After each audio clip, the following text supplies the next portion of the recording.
And a very pleasant good evening, campers. It is Monday, September the 3rd, 2018. And yes, I am back from my vacation. I'm no longer a slacker.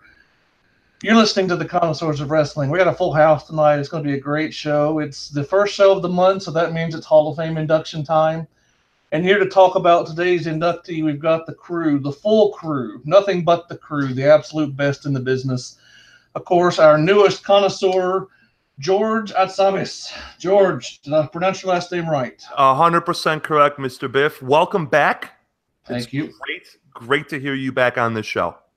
It is good to be back. Of course, you have become the newest connoisseur, and this is our first chance to get to do a show together, so I'm looking forward to tonight. I'm also looking forward to saying hello once again to my favorite woman in the entire world, the indomitable curator of the Connoisseurs, Legends Lover. How you doing, my dear? I'm doing good, and it's good to hear your voice and good to have you back. Thank you, thank you, thank you. And also, Sticker's Minion. Our friends and Zoidberg. Love you too, Biff. This turns you into the Adam Rice of the show. Okay. Sorry, Adam. Okay, we got a great show tonight, guys. It's our Hall of Fame show for the month of September, and we have an individual going in tonight that is really near and dear to a lot of us that have been watching wrestling for a long time, especially those that watch some of the Southern territories, the old NWA territories where he used to work. One of the quintessential brawlers in the history of the business, but also one of the most unique personalities, a free-spirited man in every sense of the word. We're talking Bruiser Brody tonight. Bruiser Brody is the September inductee for the Hall of Fame, and so we're going to be dedicating tonight's show to his life and career, be looking at some of his most memorable matches, some of the controversies. He was definitely an interesting figure, to say the least. That he was. Going to be cataloging some of the major milestones in his legendary career. Want to bring up a few housekeeping notes before we dive in here tonight. Next week, we're going to be having a redo show of sorts. It was a show that we were supposed to do a couple of weeks ago, and then yours truly got sick and kind of screwed up the rotation. So we're going to go back to our lost episode next week. One of the tag teams I was looking forward to talking about. That's next week, 9 p.m. Eastern here, Monday evenings on the YouTube. So that will be next week. Obviously, we'll be doing our next fan selection series for the Hall of Fame coming up in a few weeks. So we'll be giving you some more information in the weeks to come on that. And we're just going to have some fun tonight, guys. And so without any further ado, let's just jump head first into this. And George, I know we were talking before we went on the air, Bruiser Brody, one of your favorites. Tell us a little bit about the man that you remember, what made him so special to you, any particular memories that you want to bring up. What Bruiser is to me is, we talk about influences in professional wrestling. He was the prototype of how a big man is supposed to work to get over. With the brawling, the blood, the viciousness, the charisma. Every new super heavyweight for 30 years in Japan, Puerto Rico, United States, wherever, copied his repertoire in some fashion. Whether it was the entrance through the crowd, his moves, his barking, his no-selling, the chain. Remember the chain, Biff? Oh, absolutely. My favorite thing that he did that you sometimes still see a lot, not as much as you used to because there's not as much color, is when he would gig and then he would lick the back of his hands and lick his hands and then just slap somebody with it. You know, like, he was a joy to watch, and he was the #1 independent star, quote independent, at the time of his death in the country. He was the #1 foreigner in Japan, both for All Japan and New Japan. He worked Puerto Rico, and he was the #1 foreigner there. He was the #1 foreigner in EMLL when he came in. I mean, wherever he went, he was the man. He popped houses. And he was one of the best big man workers of his era. And we talk takers. You and I talk about people from the past who can work in 2018. We talked about how Bruno could work in 2018 because he's just so charismatic. Right. I have no doubt that if you took 35-year-old Bruiser Brody and put him in an independent show in 2018, he would not only get over, but he would be the most over guy on the show. And not a shadow of a doubt that if you took the Bruiser Brody from 1985 and you transported him to 2018, it would work in a heartbeat. Oh, In a heartbeat. There's no doubt. And you cannot say that about everybody from his era. Not at all. But for Bruiser, it was just he was a force of nature. Something we talk about a lot, takers, you and I. He was just a guy who, whenever he was in the room, you couldn't take your eyes off him. right. He was generational talent. At generational talent. That's a perfect way of putting it. The man himself, Bruiser Brody himself.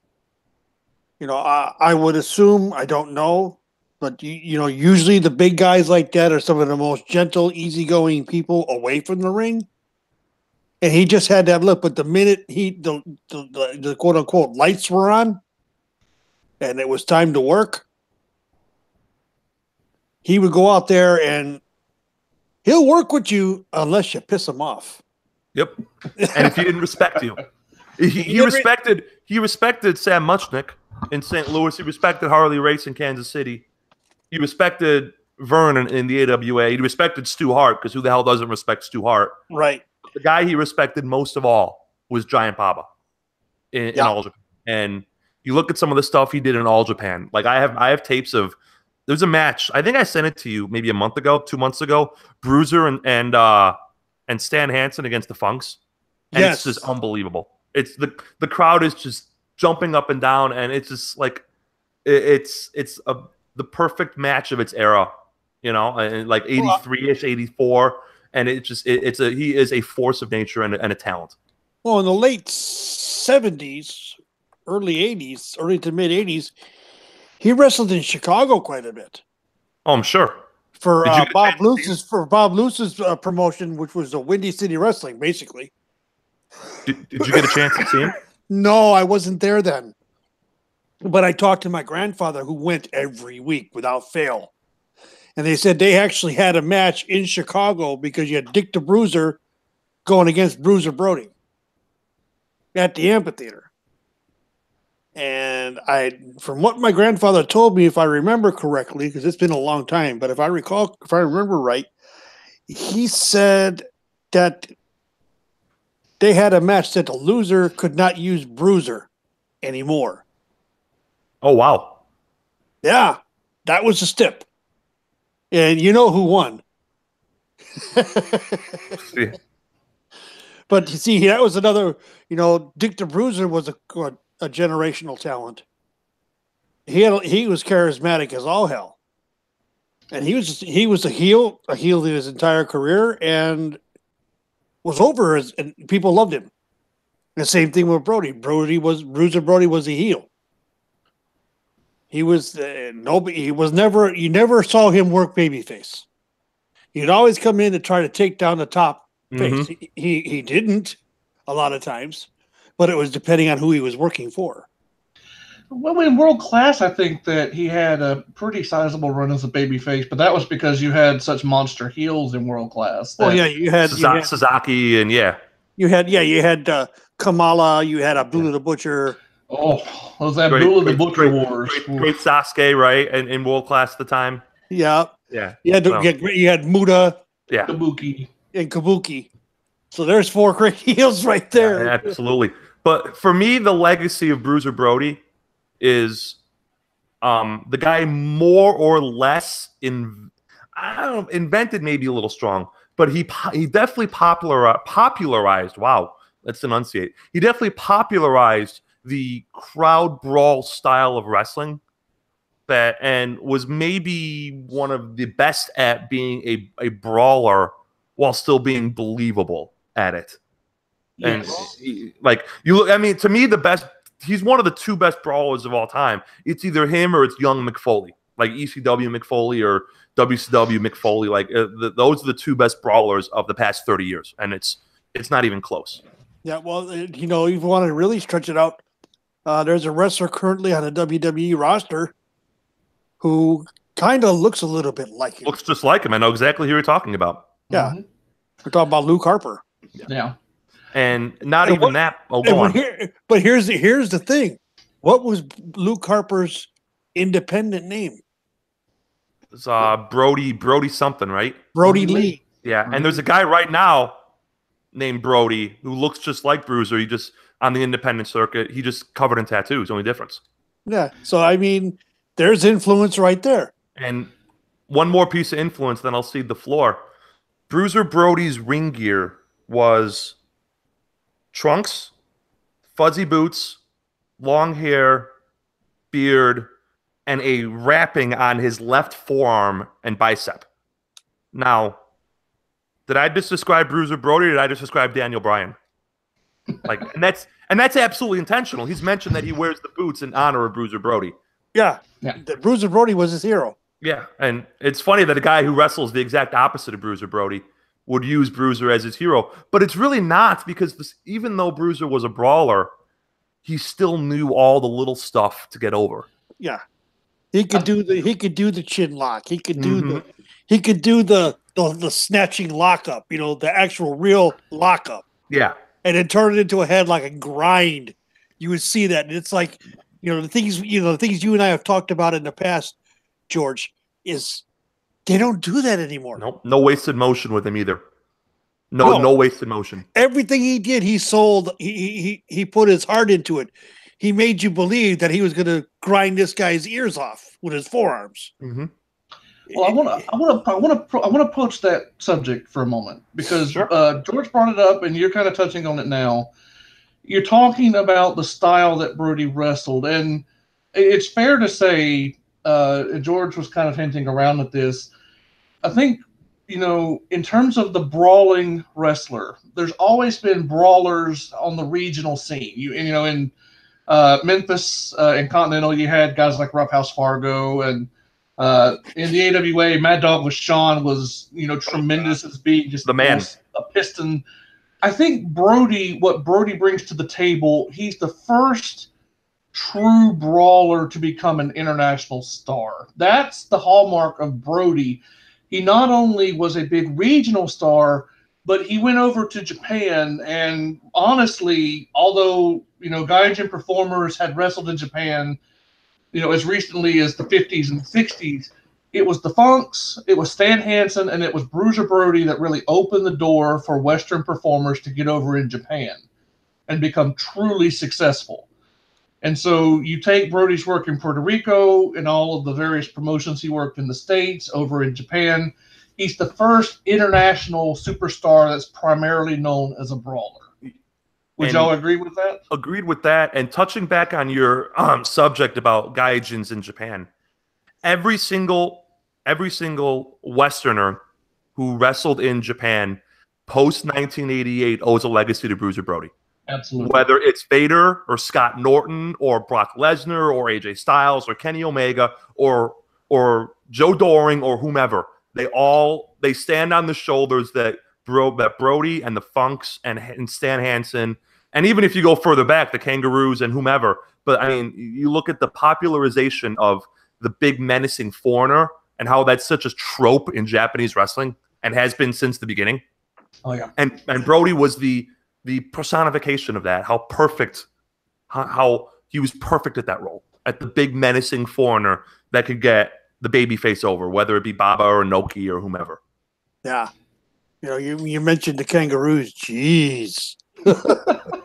Yeah. You got Taker here with the vapors that the Kangaroos mentioned. I like to keep him on his toes. Well, that would be the last tag team I would think of as the Kangaroos, and all of a sudden you said that, I'm like, ooh, I need to go look them up. If we're going to talk tag teams, this is a good segue into this. Is there any historical wrestling tag team more frightening to face than Stan Hansen and Bruiser Brody? Oh my God! Talk about an ass-kicking pair. You talk about you're going to be sitting in the hot tub afterwards for 3 hours healing. Well, let's put it this way: if you want to talk about generational talent, let's play generational talents now with Stan Hansen and Bruiser Brody. I can name a team right now they influenced. The Road Warriors. Absolutely. They hit the ring and just start beating the hell out of you. The same thing Brody and Hansen would do. They beat you to death before the match even started. At least in Hansen's case, he was legally blind without his glasses. The Road Warriors were just great.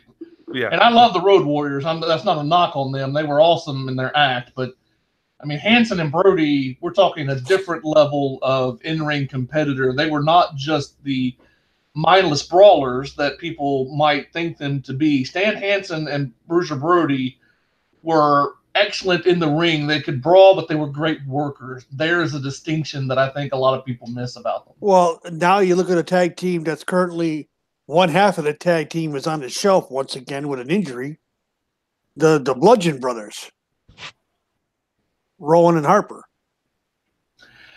Yeah, you can see the influences there of Hansen and Brody. Yeah, the wild man style. Yeah. Right. You know, they did a lot of the wild man style over in Japan. Yeah. Not so much here, but in Japan, because one of the things that Hansen talked about on the network on a show he did with JBL is that he had that bull rope with the cowbell at the end of it, and he said fans would not move when he started swinging it around. He said he hit several fans, and fans were enamored with the fact that they got their bell rung literally with that bell. It's a big thing. It's a big thing over there. I don't understand it. It's no different. You see, and Biff, you've seen it.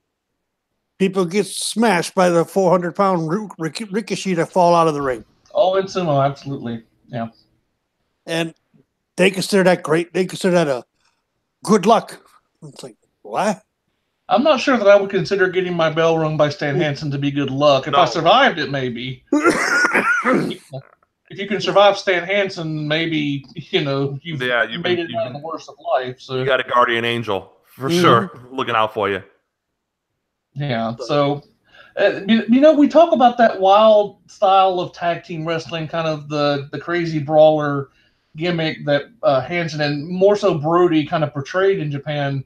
It's interesting that perception of Brody as kind of a mercenary is as much a part of his mythology as anything he did in the ring, because some of Brody's rivalries with promoters is just as potent as the feuds that he had with the wrestlers actually on these shows. Yes. And go on. No, I was going to say, let's talk a little bit about that mentality, because you can't talk about Brody without mentioning that free spirit. He is, in every sense of the word, an independent wrestler, an independent contractor in an age when independence was not always to a wrestler's advantage. No. And the only reason it worked in his case was because he was so popular in Japan and Puerto Rico, and he refused to work with Vince because he didn't respect Vince, that he could charge Sam Muchnick or Vern or Fritz or whomever a ton of money because he had that cachet. Like, not everybody can do that unless they can back it up with putting butts in the seats, Yeah, Bruiser Brody was if he did not respect you, then he wouldn't work with you. He didn't give a damn. He didn't care how green your money was. He was just like, nah. Like, I'm sure he could have made a fortune in working with Hulk Hogan. I no doubt in '87 or whatever, no doubt. But to Brody, the respect was just as important as the money. And if he didn't respect you, he wanted nothing to do with you. Well, he worked for Vincent Kennedy's father in the WWF. Yeah. He respected the old man. He did not respect the son. Had a program with Bruno, if I'm not mistaken, in the Garden. Yeah, he did, and he lost. Yeah. He jobbed Bruno. So if I'm not mistaken, he came in right after the Hansen feud. That might have been a follow-up for Bruno after Hansen left during their program with Bruno. Sounds about right. Maybe like 79, 80, 76. Maybe even a little earlier than. 1976, he was in WWF where he challenged Bruno. That might have even predated the Hansen feud, actually, if he's in 76. Mm. So and he also wrestled Invader #1 Oh, there, but he refused to sell for him. well, that sounds like Brody. Yep. I mean, he worked all over, and as long as he respected you and your checks cleared.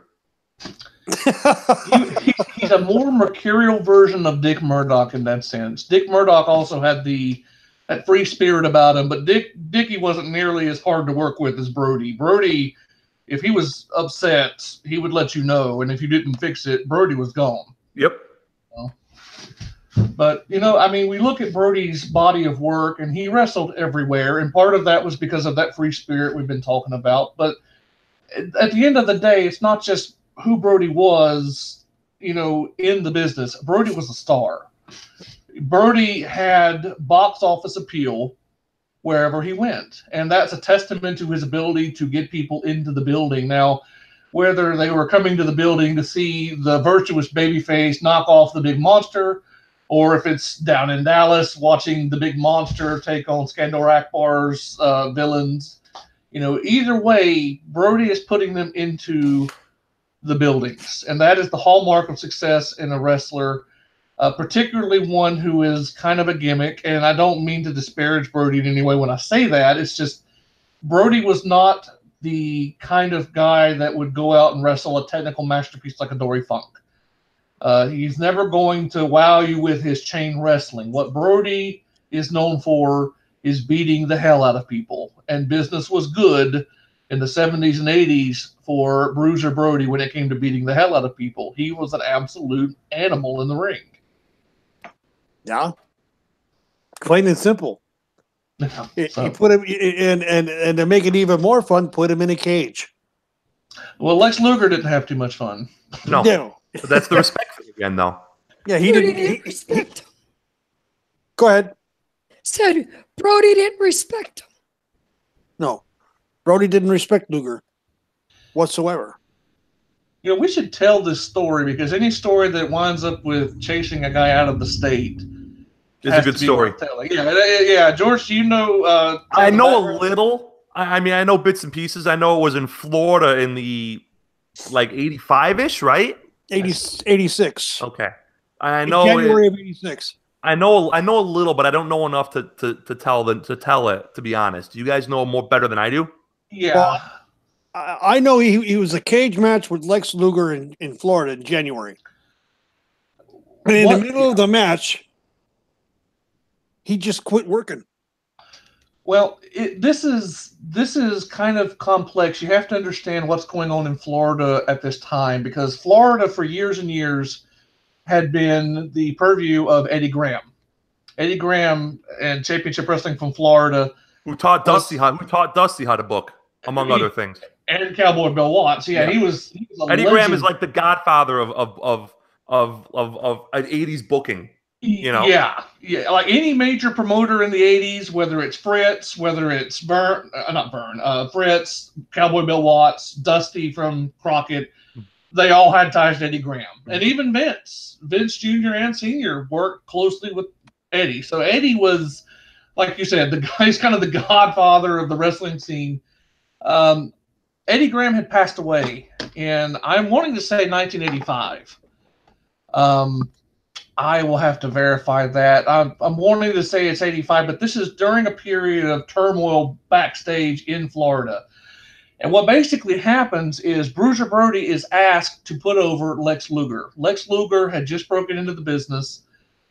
He had only been wrestling for a short while. I think 3 months. If that. I mean, Lex Luger is very, very young in the business. And he was supposed to put Luger over.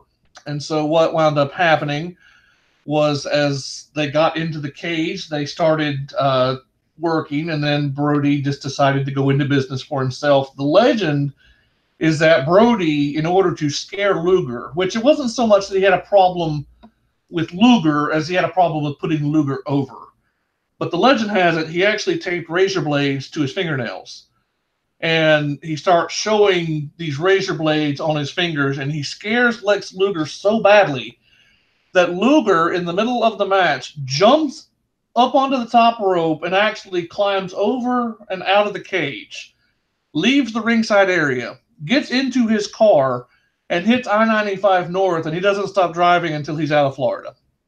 And, That's amazing. And he puts in a phone call to Jimmy Crockett shortly thereafter, and they basically have him ready to go in 1987 as the replacement horseman for Ole Anderson. But yeah, the incident with Brody essentially scared Lex Luger out of the state of Florida, and he did not stop driving until he was safely in Georgia, which, you know, I might have put another state or two between us. Yeah, I would have gotten to at least like North Carolina.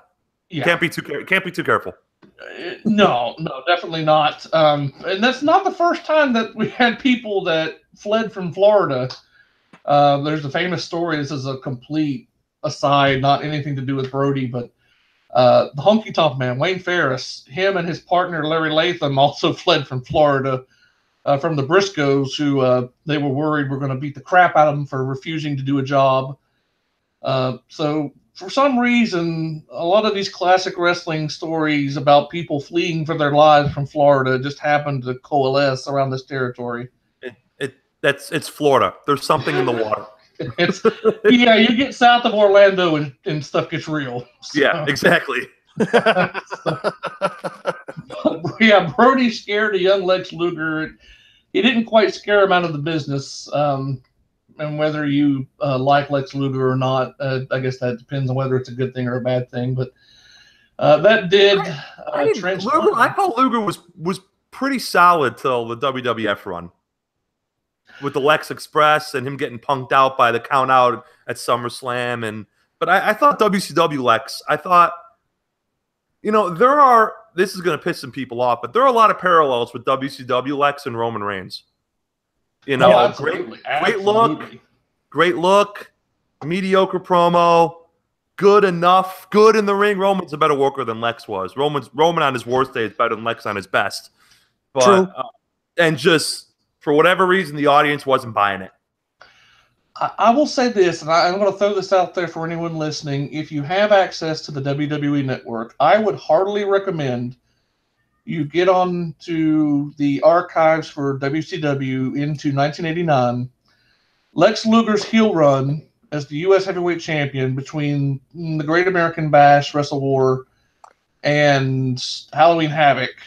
He was also U.S. Champion into 1990, if I'm not mistaken. But in particular, that heel run before they turned him back babyface to replace Sting in 1990, that's some of the best work that you're going to see out of a muscular, you know, power wrestling heel. He actually was a very talented performer before he had his accident. And I think that people lose sight of that because of the backstage politics and the reputation that he had developed. But, you know, we're talking Bruiser Brody. He had a reputation himself. And so it's one of those deals where your reputation inside the business can almost become part of the mythology of your character on a long enough curve. We talk about guys that have a lot of heat in the business, people that were tough to do business with. Lex had that reputation, especially coming back to WCW in the mid-90s. Eric Bischoff has gone on record talking about that. We've talked a little bit about Bruiser Brody having some heat with different promoters. Of course, there's the famous story of the friction that Brody developed with Bill Watts when he wanted to separate Hanson and Brody as a tag team and let them become single stars. So it's just interesting how the backstage interactions between wrestlers and other wrestlers or wrestlers and promoters can almost become part of their story on a long enough curve. We know Brody as much for his interactions with promoters as we do his feuds in the ring. Exactly. I mean, he did not, you know, like George said in the very beginning, he would work his ass off for you if he respected you. If he didn't have the time. He wouldn't give you the time of day. It didn't matter how many zeros were on the check. He's not coming. He's like, nope, I don't need your money. You didn't do me right the first time. Why should I come back? Yeah, he had a long memory. Yes, he did. He had an elephant trap memory. You know. And, you know, both Stan Hansen and him played football at Texas A&M. So they were roommates in college. I'm glad you brought that up. We're actually about to go to that very place. West Texas A&M, huge pedigree of producing legendary wrestlers in the 70s. Yes. Do you want the name? I got some of the names. You ready? Yeah, Sure. let's go for this. Terry Funk, Virgil Runnels, a.k.a. Dusty Rhodes, Brody, obviously, Bobby Duncombe, Scott Casey, who was a journeyman for a while. And also on that team, speaking of not a wrestler, Mercury Morris, the Miami Dolphins running back. Wow, there's a name from the past. Loaded team, those early 60s, early to mid 60s West Texas State guys. Yep. Yeah, they went to West Texas State together. Yeah. And like I said, they roomed together. And even back then, when Stan Henson was in college, as a football player, he was legally blind without his glasses. I can't picture Stan Hansen going to class or doing anything college like. He looks like he I was just can't born picture it. Like even in the 70s, he looked like he's 40. Exactly. He came out of the womb at 35. Oh Lord, swinging that cowbell, no doubt. Yeah, exactly. I'm sure. Spitting tobacco in the delivery room. Yeah, really. It's like when Frank Goodish, that's his shoot name, ladies and gentlemen, Bruiser Brody's. After attending West Texas A&M or West Texas State, however you want to call it, he had a job, I guess, in Dallas working as a sports writer. And decided, nope, this is not what I want to do, and went and found Fritz von Erich, who taught him how to wrestle. Now, Good person to learn from. Yeah.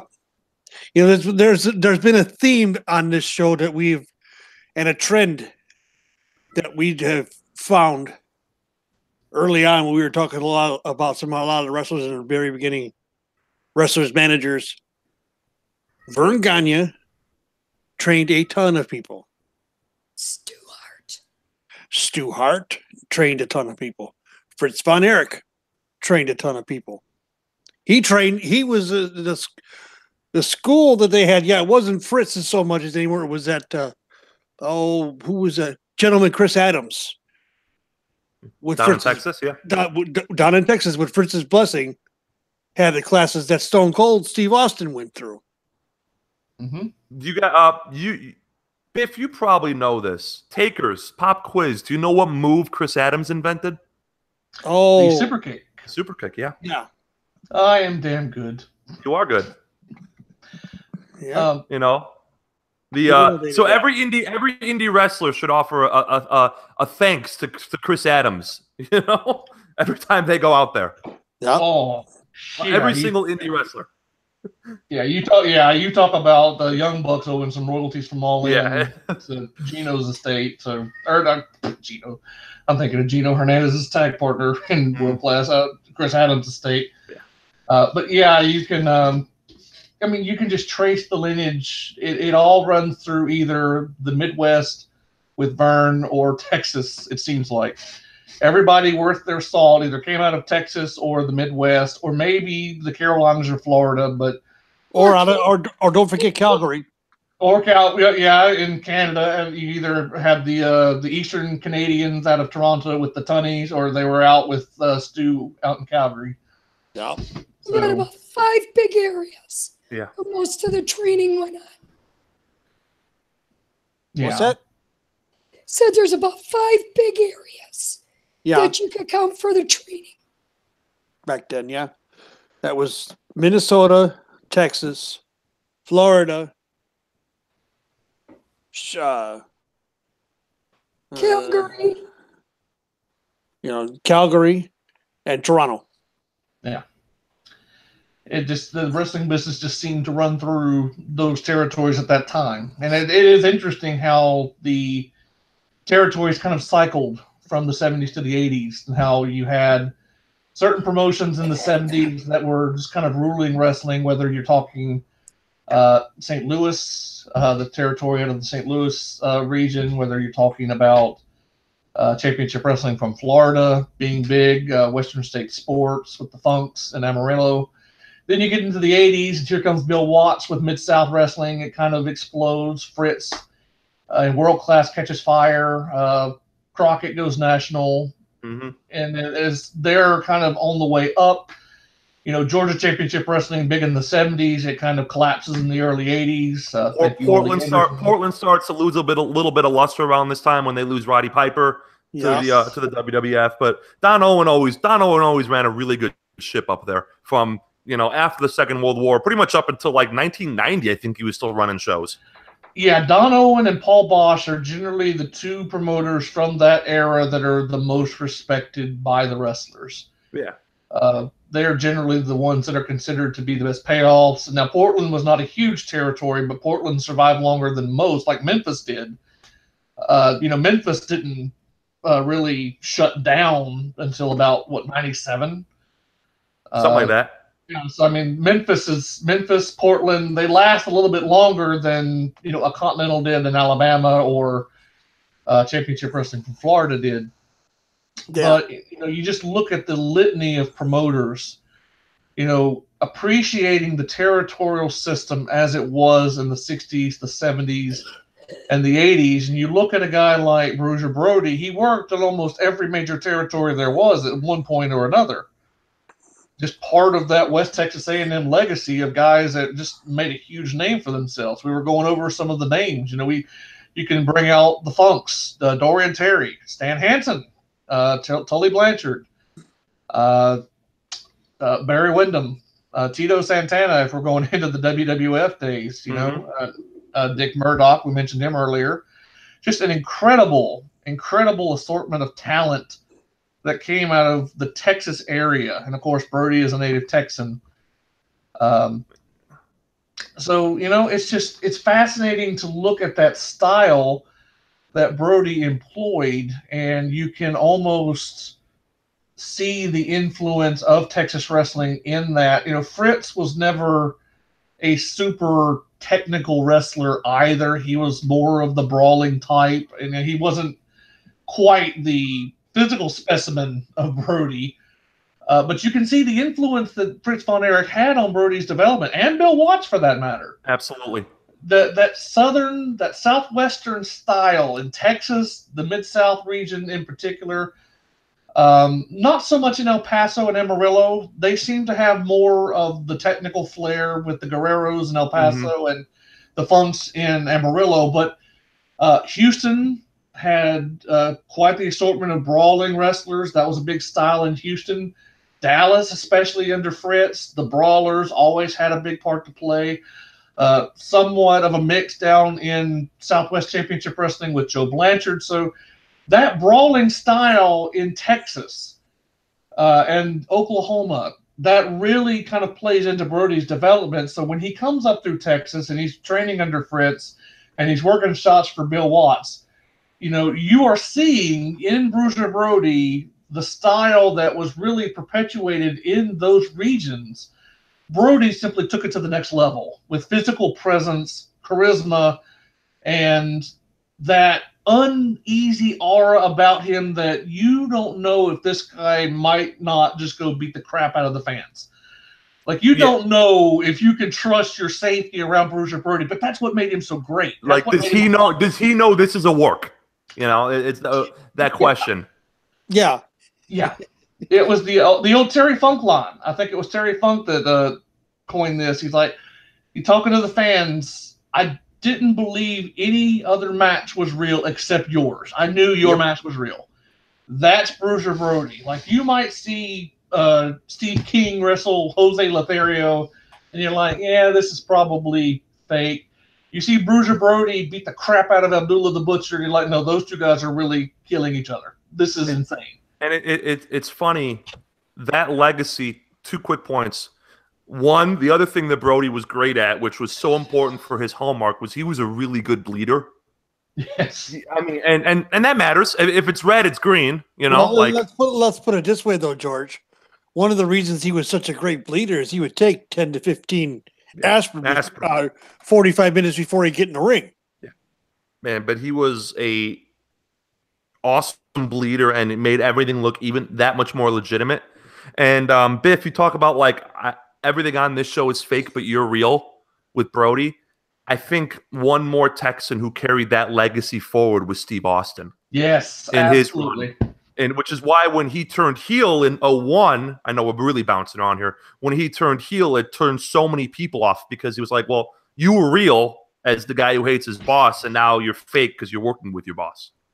You know, like, but you talk about the Texas wrestling legacy, and Steve Austin was a perfect example of being able to carry that tradition forward of, well, all this stuff is fake, but your match isn't fake. You're not fake. You know? I've got a pop quiz for the group. We all know. I'm gonna start here. We all know that Bruiser Brody did not like Vincent Kennedy McMahon. Therefore, he never really worked for him. There was a character that was semi-based on Bruiser Brody. John Nord? No, during the late 80s, managed by Mr. Fuji. That's a big hint. The Warlord? Yeah, that's my guess. Oh. How about the Berserker? Okay. That's John Nord. The Berserker, John Nord. Yeah, I didn't. Yeah, but he would, because Bruiser would always do the huss, huss, huss. Yeah. And what would the Berserker be doing? Well, that was his whole thing. Yeah. So that was kind of like almost like Vince saying, "Well, fine, Bruiser Brody, you don't want to work with me. Well, screw you. I'll just create my own. Let's create my own, or it will be way less good." And it did not get over at all. It was around 3-4 months, and then poof, gone. You mentioned Takers. You mentioned the aspirin, and I hate to make this transition, but the aspirin is part of what killed him in Puerto Rico. I know. Like when he was stabbed by Invader number 1, who was acquitted, by the way. Which that wasn't. No, it was Gonzalez. Gonzalez is Huertas. It's not the same one. Okay. Well, one is Jose Gonzalez, but I don't know if it's. Yeah, it might have been the same one. And when he was, the reason the doctors couldn't save him, one, I can't imagine medical care in a late 1980s Bayamon clinic is that great to begin with. But two, all the aspirin he took prevented his blood from locking up, from clotting. Right. And how long he had to wait for the ambulance. And how long he had to wait, and oh yeah, the fact that he was stabbed 3 times in the abdomen, sucker punch basically, like and the guy was acquitted. It's an unfortunate part of his legacy, but you have to talk about it because of the significance of that. And we're going to get to that because you really can't. It's the elephant in the room that you have to talk about. But yeah, it was a very unfortunate tragedy and a very. I don't often play the what if game, but Brody was 42 when he was murdered? Yeah, in '88. So he would have found his way into and out of the WWF and WCW if he had stayed alive. That's just he was a man who never stayed long in one place, But I always have the feeling that the one place he would be awesome at would be like 1994 ECW. Oh, because a guy like Paul Heyman in his absolute booking prime would have figured out exactly the way to get this guy over and stay over. But the problem with Paul, at least till the checks stop clearing. Right. I was going to say that was the problem with Paul. If there was any possibility, he still owes Taz money. He still owes Tommy Dreamer money. But the run a late 40s Bruiser Brody would have had in ECW, he probably would have replaced Terry Funk in the role of like the legend that gave ECW off the ground. There's a very real possibility that could have been Bruiser Brody. 100%. Yeah, that could have been him. What if?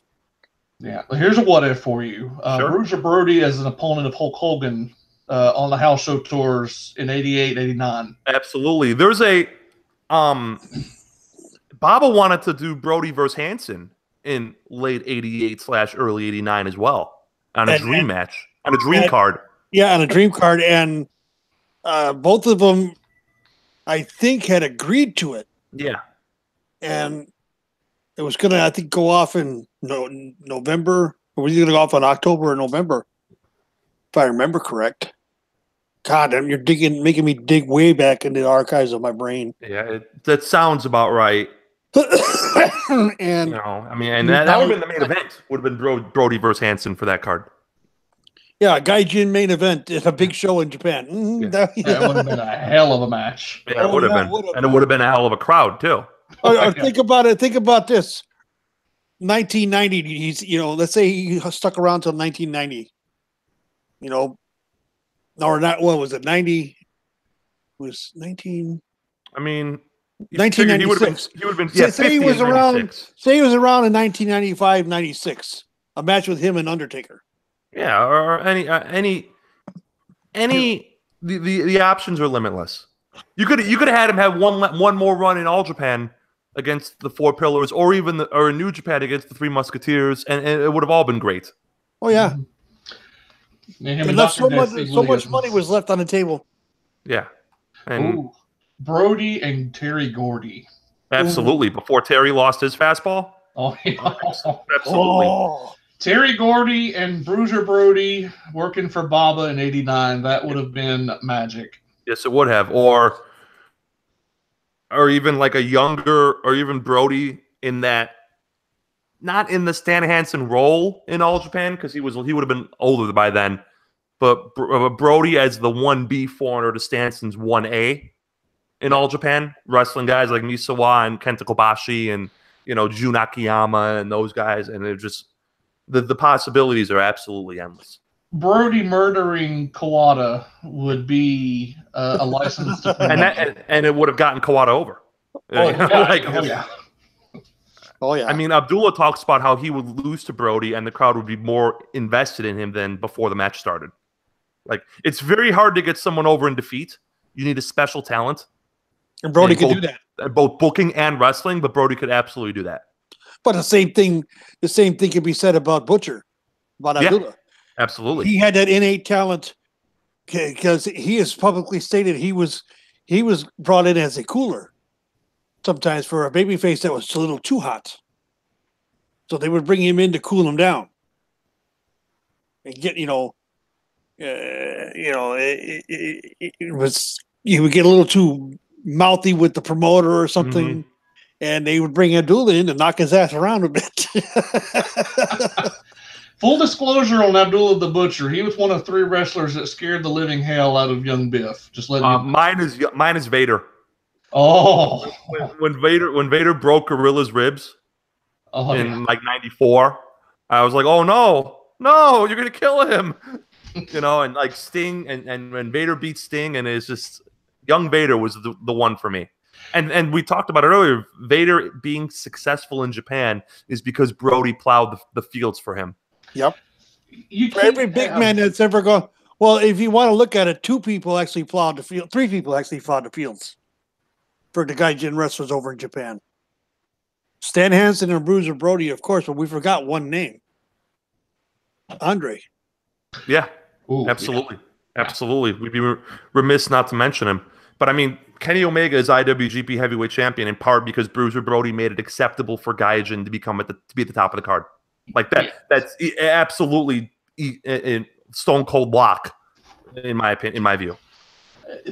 Yes, because when did Japanese wrestling really start to filter in among the hardcore fan base? It was in the 80s with guys like Hansen and Brody and Andre, Hogan to a little bit of an extent in New Japan. But that 80s Japanese wrestling scene, and especially the 90s, my God, 1994 All Japan, one of the greatest promotional runs in the history of the business. Kawada and Misawa just tearing it down. But you look at what Hansen and Brody, what Andre, what the Dynamite Kid, we got to throw him in there. Yeah, we absolutely do. And you look at what those guys did in the 70s and 80s. They paved the way to make Japanese wrestling accessible to Western audiences in the 90s, right as the internet was coming into play. And it was also the big tape traders. The tape traders. Here's a name. Here's a name for you, Biff. You look at a guy like Hashimoto, right? Obviously not a Gaijin, native Japanese. but he was the ace of New Japan during his run. And he wrestled more or less the Brody style of wrestling. Crowd brawls, chops, punches, kicks, blood. Like, I mean, he was a Japanese version of Bruiser Brody. And it was accepted by the crowd because A, Hashimoto's great, and B, the crowd had been conditioned to watch that stuff. Yeah. Yeah. I mean, the influences are, extensive across both sides of the ocean. Absolutely. They really are. And that's part of what makes Brody such an interesting figure, is not just the legacy that he left over here, because you can look at guys like a Luke Harper.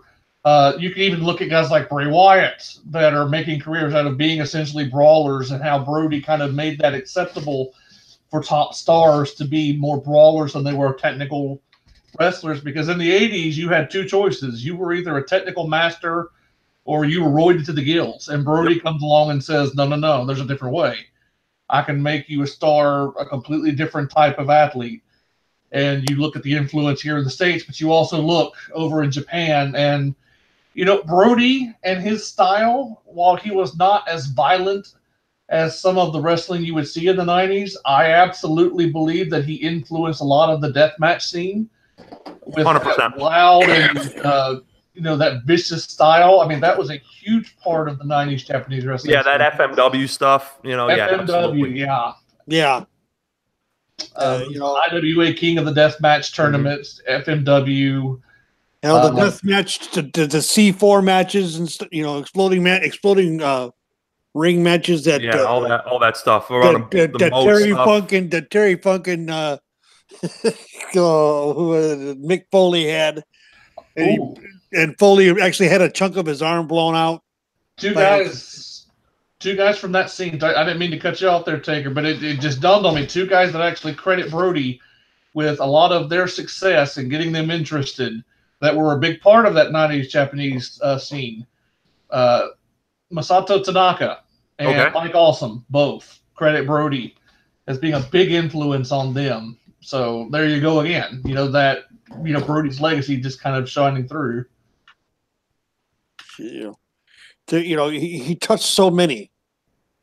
Bruiser Brody did.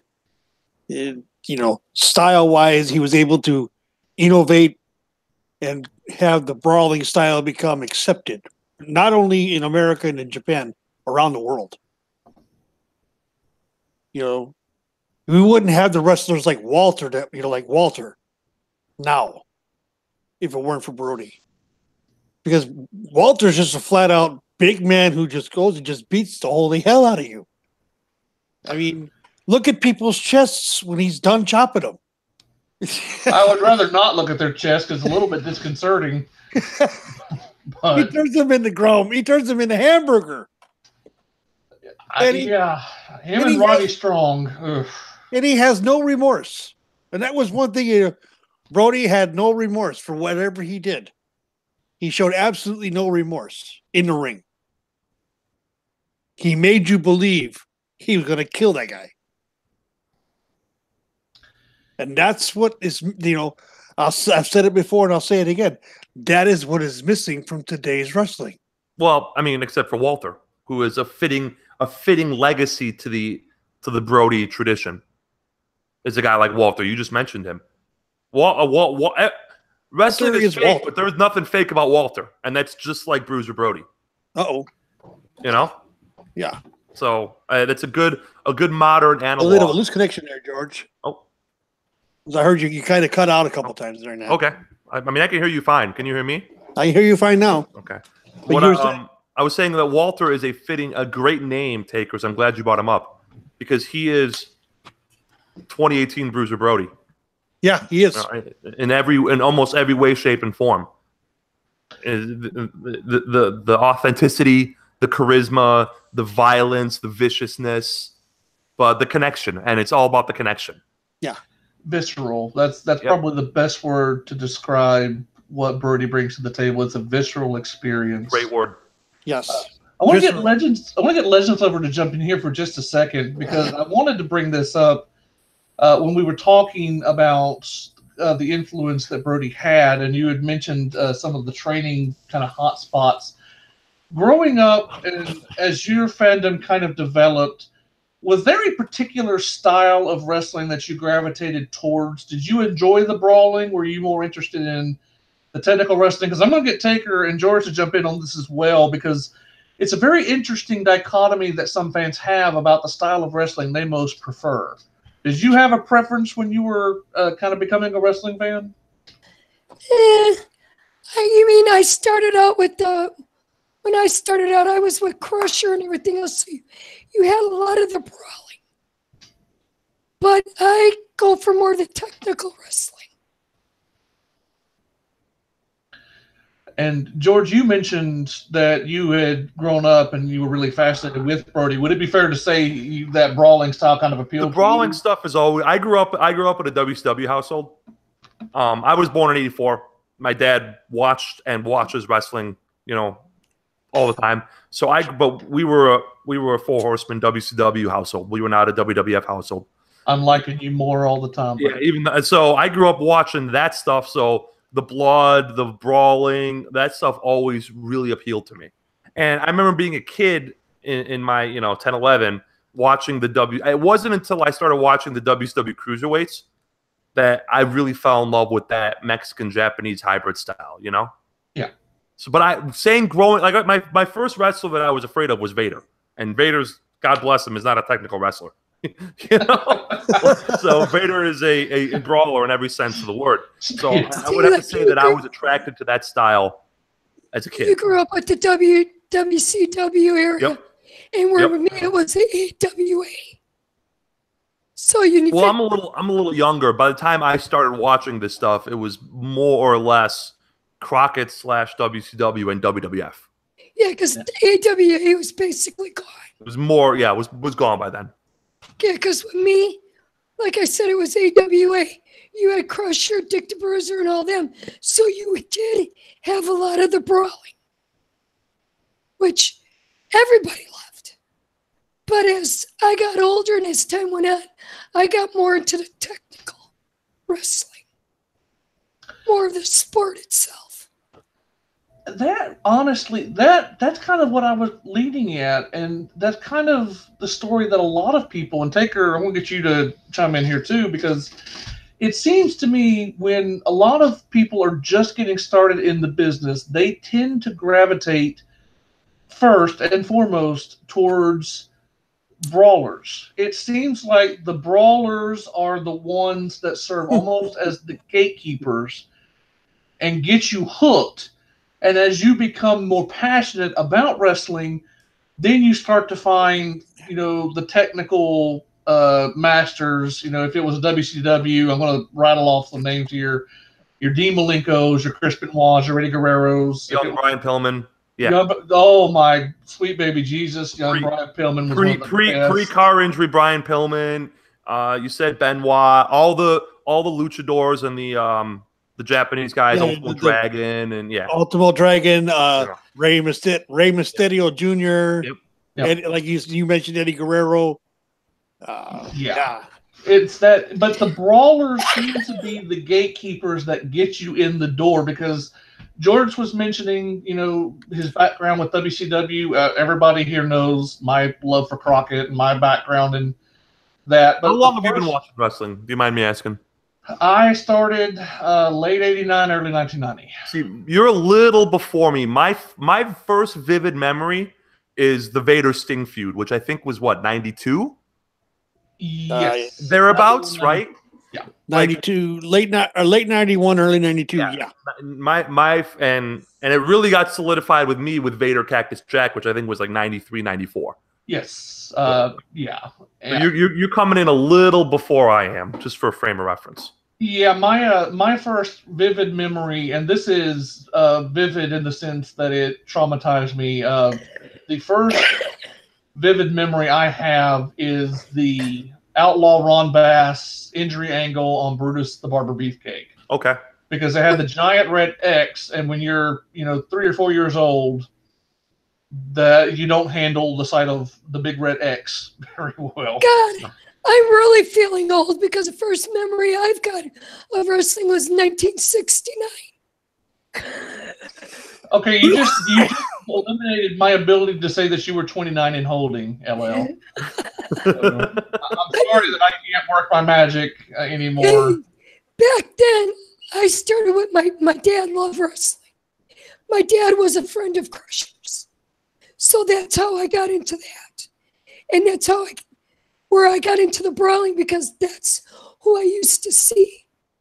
But like I said, as I got older and as I started watching, I got more into the technically wrestling. Like right now, even today, my favorite ones are the Hart Foundation, the Hart family, because they are such technical wrestlers. But yeah. I still like my brawlers. You can't get away from that. Yeah, it's the brawlers seem to be I don't know if it's just the magnetic personalities, because brawlers typically are more charismatic. Because the brawlers, generally speaking, are either they're the frenetic energy of a Brody, or they're the personality of a McFoley or Vader, or both. In Foley's case, he has both. Or if you got like Steve Austin. Steve Austin is a brawler. Absolutely, especially post-injury. Yeah. But you got to look at it this way. A lot of the brawlers are they're being themselves. They're being a real person. Yeah. You got Dusty. You got Dusty Rhodes. That the American Dream, a real. He's just a regular guy. That's what Steve Austin is. You're a regular guy that don't take shit from anybody. That's what the brawlers are. They're ones that you can relate to because they're everyday. Like Ric Flair, whether he's a brawler or not everybody can relate to him because he's so high up there. That is an excellent, you know what, that's an excellent point, because while not everybody can be Ric Flair, everybody can have a few shots of wild turkey and start throwing haymakers like Bruiser Brody. Now, not everybody was going to be a tank like Brody, but Brody, that brawling style, you're right, it's something that people could kind of connect with on a deeper level, maybe. Right. It's more of an everyman thing. Right. Yes. And just think of a regular barroom brawl. You get drunk, whatever, you get mad, you get into a fight. That's what the brawlers are. It's an everyday Joe. But when you get to like Ric Flair and the people like that, they're not an everyday Joe. Yeah, Nick Which in Flair's case is why he got so over, because he had the alligator shoes and the Rolex and the women on every arm. And then you look at like Bruno Sammartino. He started out as an everyday Joe, but he actually is above that. But people gravitate to him because of how he started. Because of his life. Yeah, well, Bruno Sammartino is a freaking Italian Superman. Mm-hmm. But the thing is, he could be a brawler, he could be a technical wrestler, he could be anything. But he was an immigrant that was an everyday Joe to start with. That actually elevated himself. Well, that was just, the question that you asked, Biff, and I haven't quite answered yet, was, what attracted me to wrestle? Was it the brawlers or was it the technical wrestlers? Well, me at 6 years old, 1970, that was my first memory, sitting down in the living room with my dad, watching local television, channel 44 in Chicago, George, back when it was on the rabbit ears. There was a blast from the past. Before, I think it went Espanol. I think 44 is Espanol now, right? Univision or something. I believe so. Anyway, seeing Dick the Bruiser beating the hell out of Bobby Heenan. There you go. There you go. What was that cage match you sent me? That was Dick the Bruiser and the Crusher versus the Blackjacks with Bobby Heenan locked in a cage at Chicago Soldiers Field in 1976. Yeah, that's the good stuff. Right there. And Jersey Joe Walcott was the referee. There's the good stuff right there, my friend. That's all brawling. That's all brawling, though. The brawling stuff is. I mean, the brawling stuff is wrestling from like before he was even wrestling. It was just brawling. Well, here's the thing I can say about it. And it was said because AWA did something. I saw it one time on ESPN when the AWA was doing their thing. They did like a legend show, legendary matches, and they had this match in full, the one I just talked about. And one of the things they said is that after the match was over, Dick the Bruiser, the Crusher walked out, but it was like at the end of a bar fight. Everybody in that ring was down, and they walked out bloodied to all the hell, but they were down. Dick the Bruiser was the one that got my attention.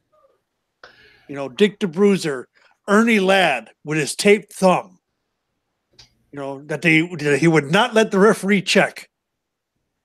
You know, because they thought he had some kind of foreign object in there because he would do that, jab it in the throat. Hey, I'm just waiting for a George Scrap Iron Godaski name drop here. So it's coming. I mean, that was Crusher's our tag team partner against one of the Vashons. I can't remember which one, and Lord Alfinco, as LL says, Lord Alfred Hayes. Lord Alfred, that's not a Bruiser Brody type, Lord Alfred. No, but Lord Alfinco. Yeah, that's what the Crusher called him, was Lord Alfinco. And a lot of people don't know this. Just a quick side note: Crusher was a bricklayer in South Milwaukee during the week. And then on the weekend, he would transform into the Crusher. He had to inform the police department, the local police department, as to what bar he was going to be in that night. Just so that if he got into a fight in a bar, they knew where to go. Well, I mean, I love those stories about how it used to be in the territories when you had the police protection. You know, you hear all the stories about the heels down in Mid-South that had to have police escorts. Jim Cornette's talked about it on some of his shoot interviews about the losing cops as the fans were rioting, trying to get at them. You know, you see the scenes of the Omni when they break Dusty's leg, the Horsemen do, and the fans pressing up against the cage. There was just a passion for the business. But all four of us brought this up, and I was kind of attracted to the brawling wrestlers as well. So all four of us seemed to gravitate towards the brawlers when we first got in, and I think that's how it is for a lot of people. There's a certain connection that you forge with those larger-than-life brawlers.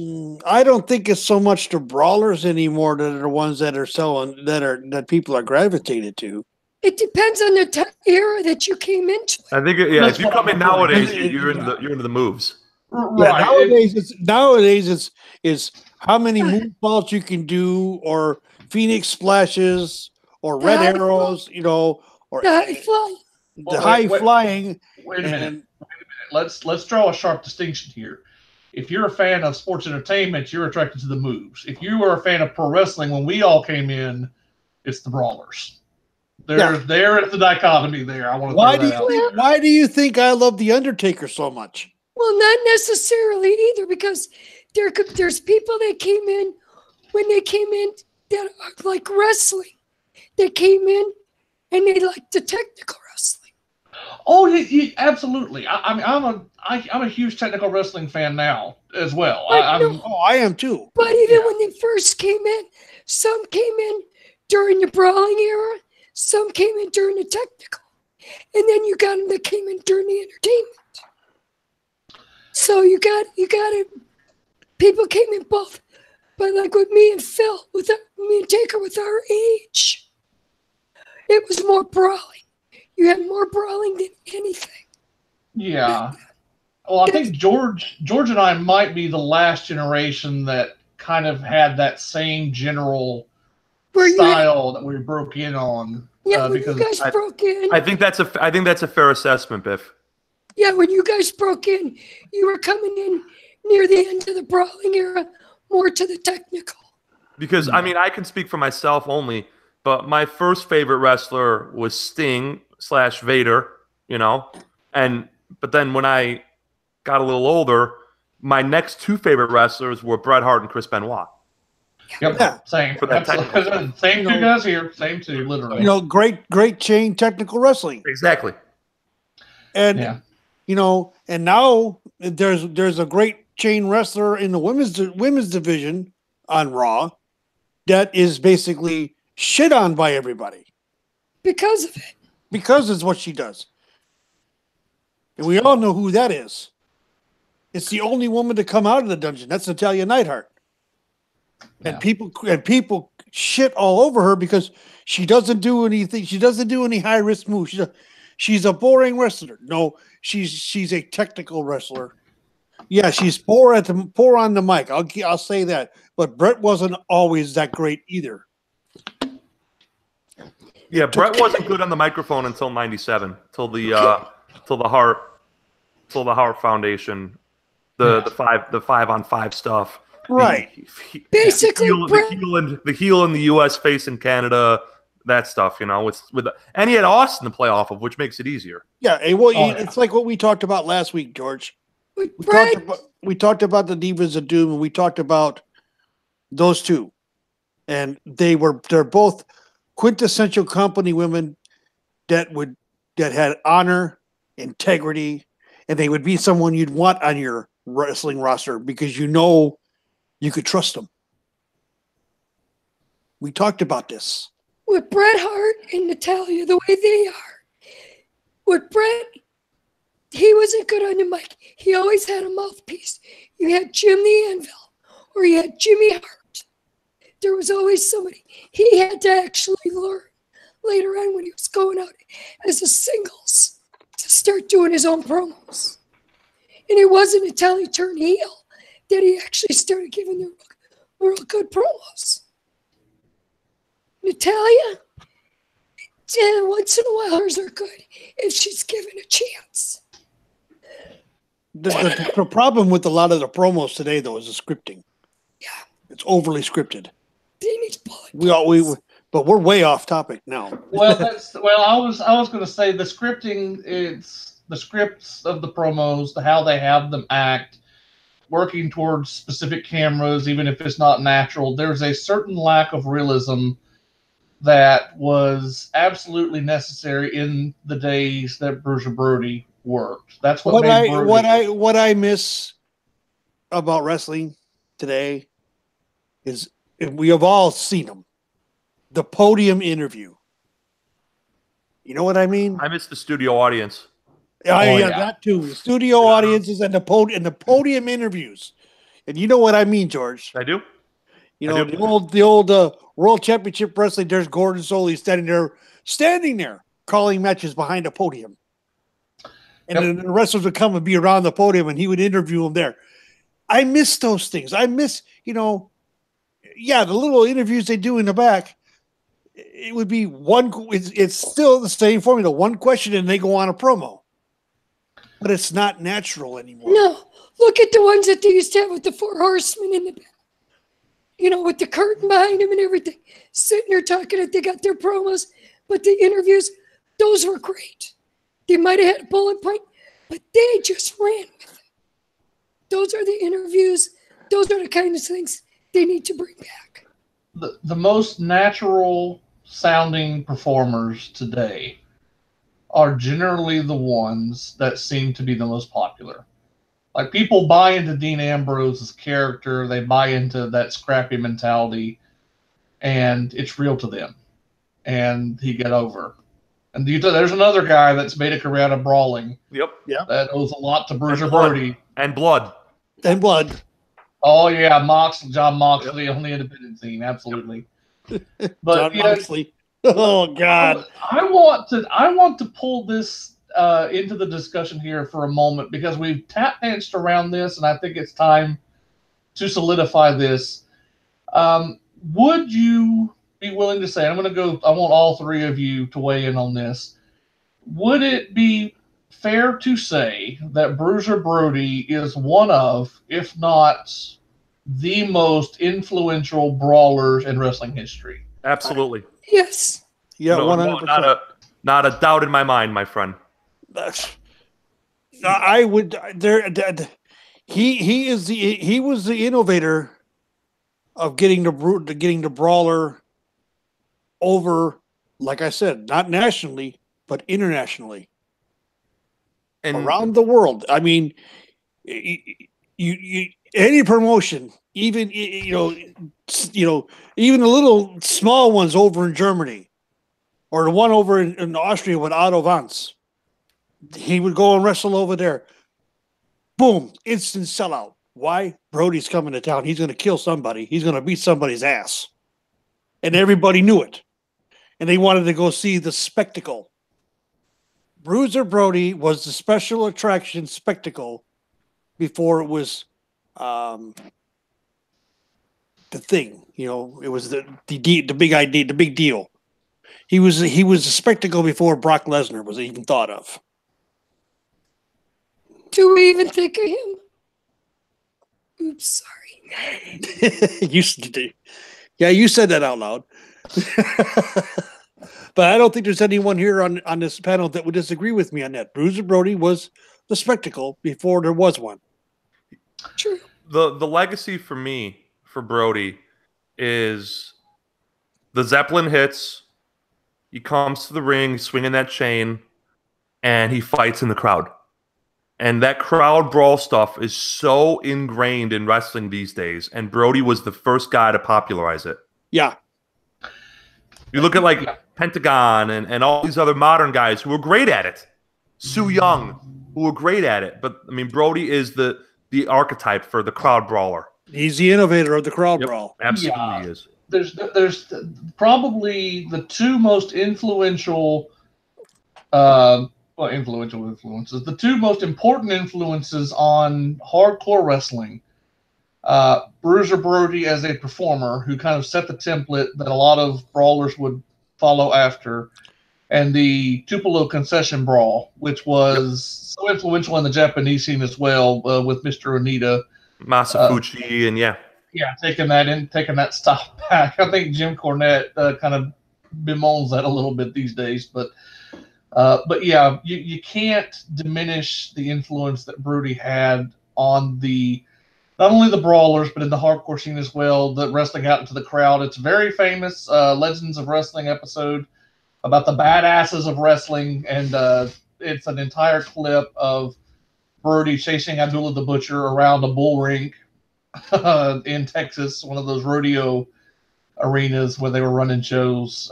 Just classic Brody, just chasing people with chairs and just beating the crap out of people. I mean, are we able to sit here and say the definitive Brody rivalry? Does he have one opponent in particular that we all are in agreement on is his quintessential classic rival? But either Abdullah or Terry Funk. Yeah. I was going to say it's probably one of those two, maybe Abdullah. It almost has I'd to have be to probably Abdullah, say if I have to pick one, it's got to be Abby. Yeah. And Abdullah, if you're listening, we love you. Absolutely. Open microphone anytime you want to come on, pal. Yeah, we'll make it work. Invitation.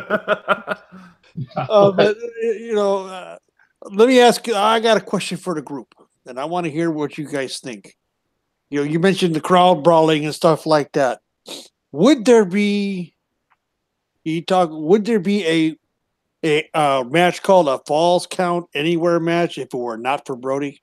No, I don't think so. No, not at all. No, because the only people more influential than Brody, and this is debatable, would be Terry Funk and Jerry Lawler with the empty arena match. But even then, that style is so heavily influenced by what Brody's already doing at that point. Yeah. I don't think there's any way that you have nearly the level of chaos and around the arena without Brody setting the template for it. Right. Like I said, that's a thought that came into my head when George was talking about the crowd brawling and all that stuff. And I said, Falls Count Anywhere. I wonder what they think, because I have my opinion. Yeah. In my opinion, there would not be such an animal as a Falls Count Anywhere match if it were not for Brody. Okay, I got a question. Sure. Now, would you guys agree with this? That not only just the wrestling part for Brody, but Brody, the way he was as an independent, the way he did things, Do you think he was the step up for the new independents where they pick and choose where they go and what they do? He definitely is the type of personality that you have to possess to be that kind of a talent. Like one guy that really, they don't have similar styles in the ring, but one guy that really resonates as having that freewheeling spirit of Bruiser Brody in him was CM Punk. CM Punk is the kind of guy who is a perfectionist, and if you don't see eye to eye with him, he's going to take his ball and he's going to go elsewhere. Mm-hmm. And he's not going to have any reservations about it. But there again, that's the kind of mentality. It's almost that bulldog mentality where I am going to stand my ground, and if you don't like it, tough shit. You know, Brody was like that. Punk was like that. Wrestling is not an easy business. You have to be, and I'm not pulling this out of thin air. Others have said this. On some level, you have to be an asshole to protect yourself. You must be. You're right. Yeah, you must be in the wrestling business. Because if you are not fighting for your spot, there's 500 other people in line that will be there to take it. I mean, look at the modern WWE. All these people there are walking on eggshells backstage because they don't want to piss off the boss. Well, I mean, you look at what 2 days ago Cody Rhodes did by pissing off his boss. You know, like there's something there. You can get away with it if you're good and if you don't give a damn, like a Bruiser Brody, you know? That's it. That's the thing. There is no one. We just recently had a pay-per-view for WWE called SummerSlam. And it's been the best. It was, in my opinion, and George, I think I said this on Two Guys, and I also said it on my show. It was the best one in 5 years.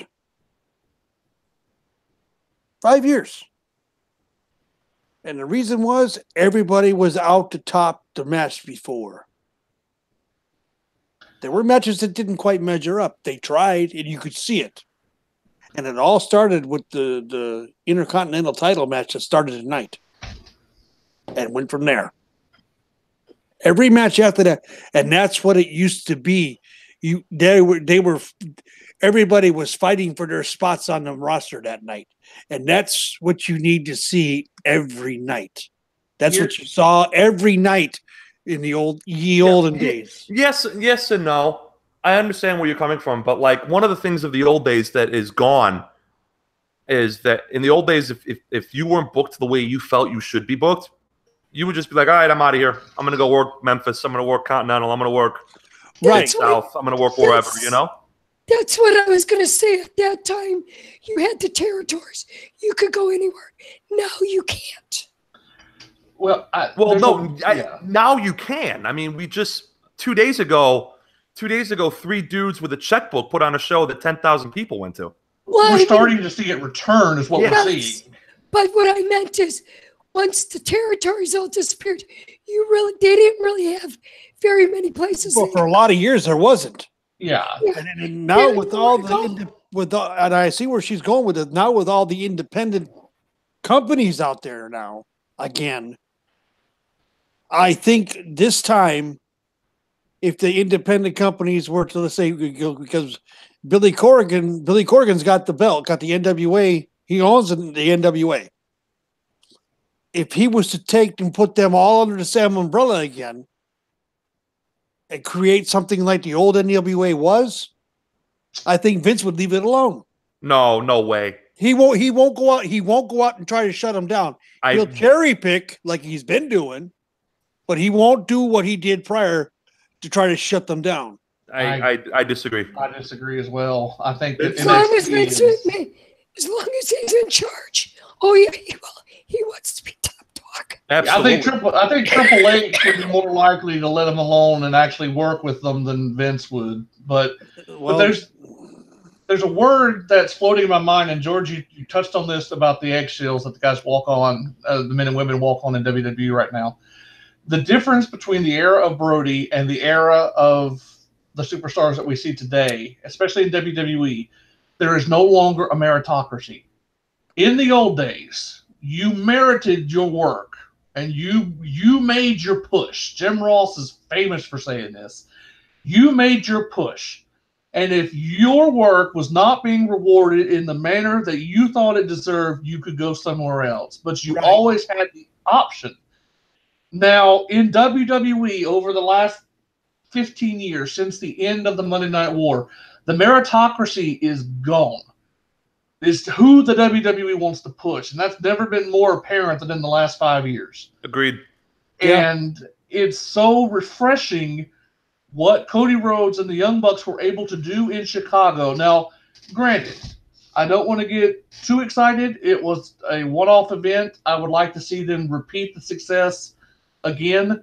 But you have so many independent promotions that are on the radar right now, whether it's Evolve or Rev Pro or Progress over in Britain, New Japan, Pro Wrestling Noah is trying to make some noise right now. The Mexican scene with CMLL. You have more places to work now than at any point since the territories collapsed. And we're starting to see wrestlers make a true sustainable living, a comfortable living without having to go into the WWE system. And that's my great hope for the next 5 to 10 years. You're going to see an entire crop of new talent that break into the business without being tainted by the WWE style, that handcuffed malaise of a style that drains the life out of even the most talented of performers. With the slow decline of mixed martial arts, a lot of those people that would have jumped into MMA may filter back into pro wrestling, and we could be on the precipice of seeing a rebirth of the meritocracy in the business, where the best performer wins. And that is why Brody had so much success, despite his run-ins with promoters. I mean, Bruiser Brody's legends, the legend of Brody conflicting with promoters is a huge part of his mythology. It's what led to his death, which we're going to touch on here in a moment. But Brody could get away with that because Brody was the best at what he did. There was no one in the business that could brawl like Bruiser Brody. He was box office. He was money. He was a guaranteed sellout. And that is why wrestling flourished so well. It rewarded talent. That's right. Where it was rewarding talent, now it don't. Right. It's no longer a meritocracy. It's whoever the boss thinks can draw. That's why you have, no offense if you're a fan, that's why Alexa Bliss has been champion for the last 2 years and Sasha Banks has done nothing. In the old days, Sasha Banks merits her way to the top spot and Alexa Bliss is still a manager. Let's put it this way. In the old days, Brock Lesnar would not have had a title as long as he did because of the actual work that Roman Reigns was putting in. Roman Reigns would have been. If we're talking the old days in Roman Reigns would not have gotten a 5-year push. Damn right. To no tickets sold and to declining ratings, declining house show revenue. Yeah, 40% of the audience gone since he. You think 1996 is pushing Roman Reigns for 3 years? Hell no. If he has any competition at all, there's no chance. Here's the difference. Here would be a big difference, though. Roman Reigns would probably made money and would have been over, better had they put the belt on him earlier. You see, the whole 5-year push was because Vince would get cold feet at the last goddamn minute. We all know this. How many times do we read the? Well. Let's this real quick, and I don't want to lose the thread here. Yeah, I know. This revisionist history of the Roman Reigns experiment. The Roman Reigns experiment failed because Roman Reigns couldn't get over. Like, that's the end. That's the story at the end of the day. Daniel Bryan was booked into oblivion and got more popular. Like, Roman Reigns was booked better than Daniel Bryan, and people decided to watch Monday Night Football instead. They turned the wrong guy heel in the Shield in 2014. Absolutely. But should have been Roman going heel first, and they should have waited a year on Roman at the very least. He was not ready in 2015. No. So. And but since then, with what George, you and I have talked about it, Roman Reigns has made a lot of people. Roman Reigns, but he's supposed to be the guy. The guy's not supposed to make people. I know. He's supposed to make them look good even in defeat, and we'll see what he does going forward. That's all I can say. I mean, he sure made Finn look good the other when he finally gave him his rematch. Hey, Finn looked good just by virtue of that 15-pack ab he got working there.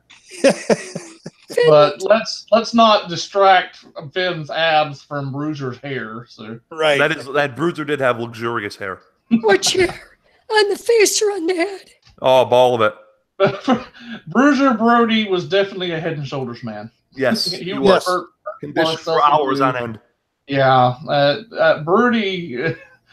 I would never be so bold as to have called Bruiser Brody a metrosexual to his face, but that hair required a lot of work. A lot of work.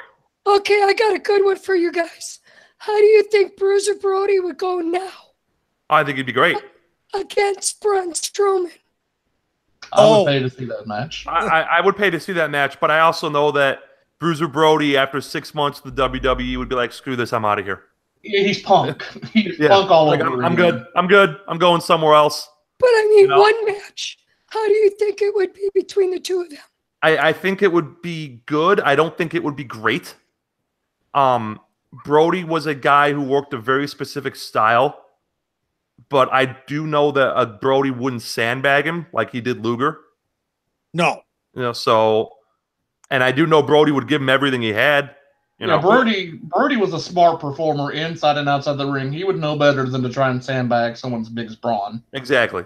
So, but I think something that we need to consider, and we touched on this a minute ago when we were talking about the styles that we gravitated towards. Brody's style, while it was very influential in the 90s and early 2000s, I don't think there's ever been a period in our lifetimes for certain where the brawling style of wrestling has ever ebbed quite this low.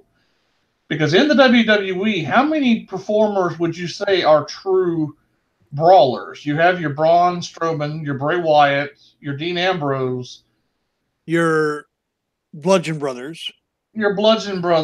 Basically, out of them all, the only brawler I really see there is Dean Ambrose. It's Biff and AOP. They're brawlers. But you're looking at a small guy that comes up the way he does. That is a regular brawler. The other guys are just big guys. They don't have to do very much. Well, there's two types of brawlers. There's the scrappy brawler like a Dean Ambrose or a Mad Dog Vachon, and then you got your big bruisers like a Vader, a Brody, a Foley to an extent, the guys that are big and physically imposing, and then you just got the guys that are tough. But the brawling style really is almost an outlier to the formula, especially in WWE, but even in New Japan, you don't see the brawlers. It's all about the fighting spirit, the technical, the strikers, exactly. It's like the brawlers have been replaced by strikers. Exactly. You look at a guy like Shibata, yes. And he's a striker, he's not a brawler. But he is, I think, the 2018 version of what a brawler is in a modern company is a guy like Shibata. Well, the thing too is that you mentioned striker. That's an interesting turn of phrase because that is more of a MMA term. It's definitely shifted. It's shifted, and the MMA influence can't be understated in that respect. So you mentioned Shibata. There was a man in the 90s in the Japanese scene named Shinjiro Otani that was a master at not only the striking game but the submissions. You really see those brawling wrestlers become strikers and submission specialists. A Shinsuke Nakamura would be a very similar archetype. Sakuraba. Yeah, it's the archetype of the classic barroom brawler, which I think Brody is the patron saint of. That was kind of replaced when MMA started getting big, and especially when MMA started kind of forming into what we would consider the modern MMA. Yeah. You know, we're not talking the early tough man style competitions. You know, the blood sport era of UFC. I'm talking about like the Ortiz, the Liddell, the Couture era and beyond. That's when, you know, you started seeing the influence of MMA kind of filter in. But that is an interesting taker. That is an interesting point. The dichotomy between the strikers and the brawlers, because they're not one and the same. No. But the strikers definitely seem to have played a bigger influence or had a bigger role to play over the last 10 years. Well, the thing too is this. What is one thing that was said, you know, several times about Undertaker? One of the most deadliest strikers in WWE. No. He was always a brawler. Undertaker was a brawler. He was not someone to tie you up and, you know, try to tie you up in knots. No. He would go in there and just pound on you. There's a difference, though, when you talk about Undertaker as a brawler and Bruiser Brody. Undertaker is not as much of a brawler. You look at the big guys now, the way they fight, they're not really brawling too much. There's too much power there for them to really brawl. And it's a lot of the big guys think they're little guys. You know, I'm talking to you, Donovan Dijak and Keith Lee, and you know, big guys doing moonsaults and stuff. Because you look at Braun Strowman, how big he is. How much brawling do you really see him do? He can throw you and do all this, but he's not really out there punching and brawling. Well, let's look. Okay, what we saw when the feud with Kevin Owens with Braun Strowman, and then I want to bring up a few things about Brody here.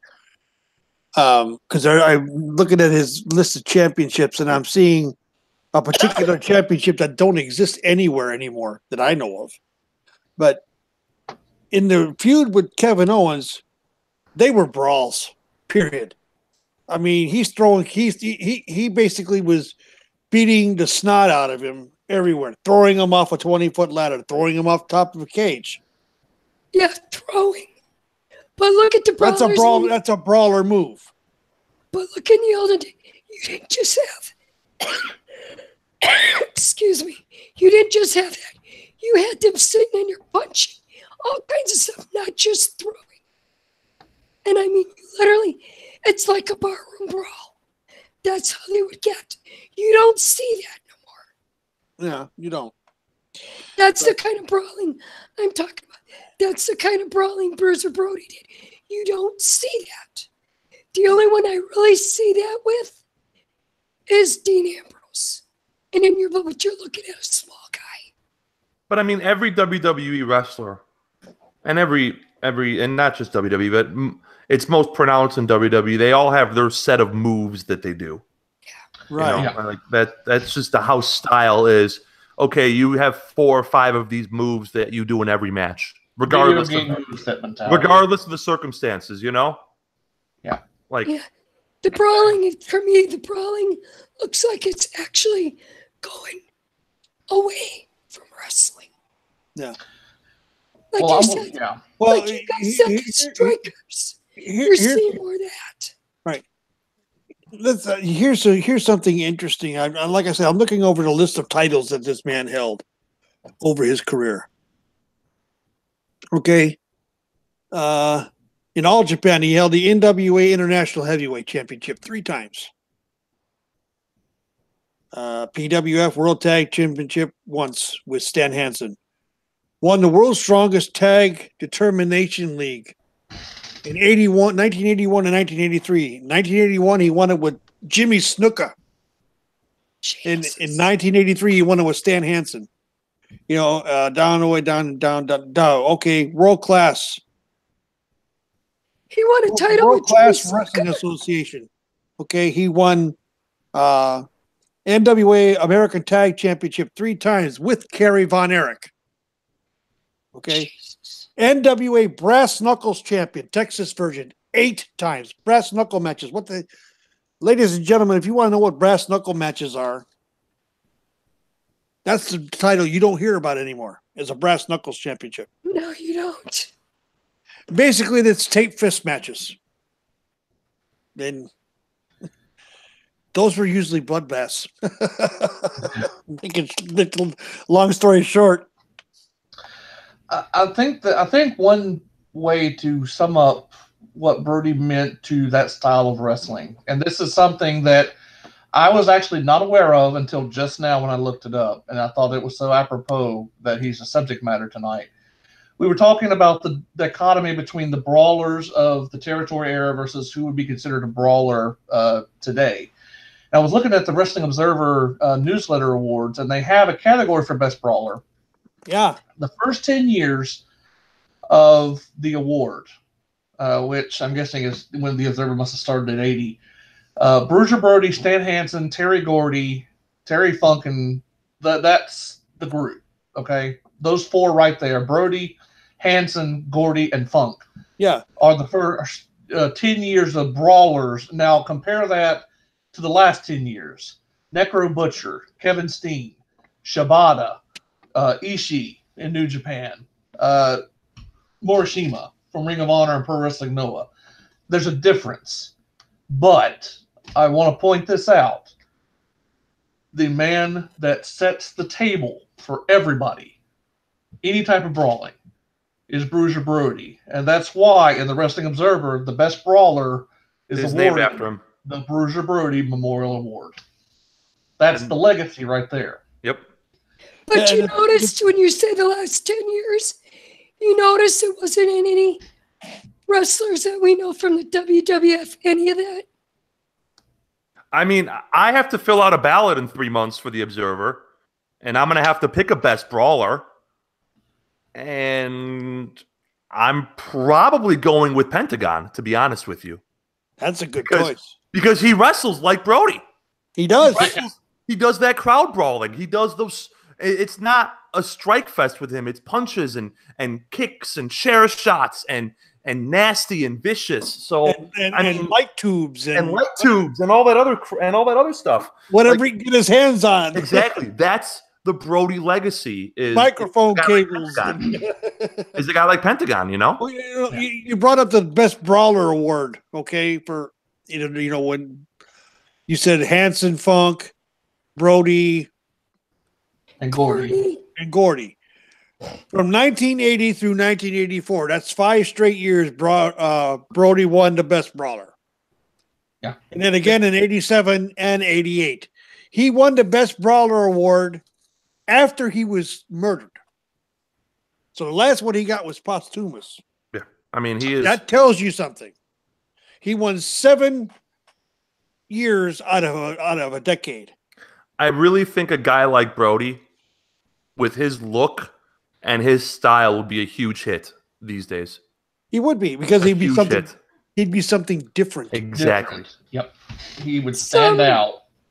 That'd be something that a lot of fans these days have never seen before. And there's so much homogenization nowadays in professional wrestling, especially in the WWE, but I'm not just the WWE. That a guy like that who marched to the beat of his own drum and wrestled that certain style and had that look and that hair and the wrappings and the finger wrappings. I think, like I said, if you took 1984 Bruiser Brody and you dropped him into 2018, he wouldn't miss a beat. Nope. He'd get over. Can you imagine what Brody would do if someone tried finisher spam on him? Oh my God! after the 4th V trigger, come on, you know, like no way. But like it would work. And I don't say that with every legend. You know, a lot of these legends would get dropped in and swallowed up whole by the in-ring demands these days. Like the best baseball hitter of all time is Ted Williams, right? Yes, I would agree.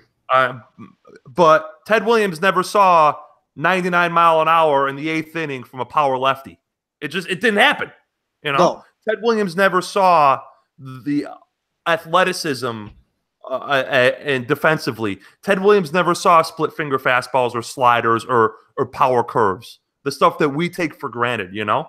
It doesn't mean that Ted Williams wasn't the best hitter of all time. It just means that if you took 1954 Ted Williams and you dropped him into 2018, he'd get lost. Just because that's how different baseball is these days. But if you took 1984 Bruiser Brody and you dropped him into a professional wrestling promotion, he'd be right at home. Like, that's a testament to how great he really was and how versatile he was. And I mean versatile in that he could work all over the world. Oh, I just had a dream match come to mind, George. 1984 Bruiser Brody versus Montanza. Sure. Why not? Absolutely. Or Mil Muertes, for that matter. Or whomever. You know what I mean? Like, or versus Tomo Ishii or whomever. He would be right at home. Anybody. How about Kazo? Yeah, absolutely. I mean, and that's yes, he worked his style. Yes, he was a curmudgeon and a dick if he didn't get along with you.